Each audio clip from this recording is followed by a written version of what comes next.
So here's the disturbing truth.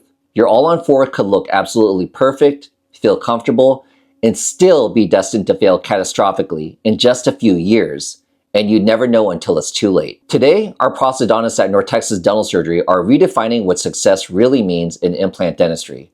We'll reveal why beautiful teeth that only bite on one side are actually ticking time bombs, how different dental specialists define success completely differently, and why short-term comfort can lead to long-term disaster. And stay tuned for two shocking real patient cases, one where gorgeous zirconia teeth had a fatal flaw that will cause future failure, and another where a 5-year-old all-on-4 completely fell apart with half the implants failing and hardware breaking down.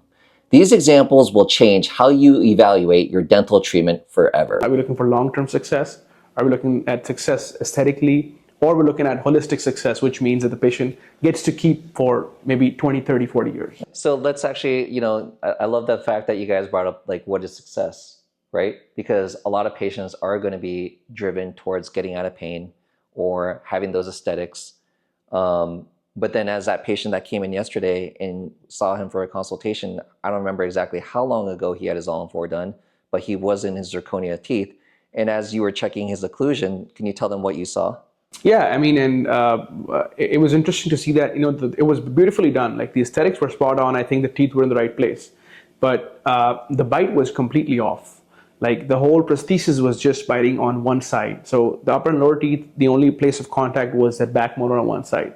Everywhere else was essentially, there was no contact. Right. So we know, from what we know, the long term, something is gonna fail. Either the prosthesis is gonna fail there, or those implants that are getting more stress than the other are going to fail. Because in a full arch, it's super important to get that cross arch stability that, when the patient bites, he has an even distribution of force when he does that.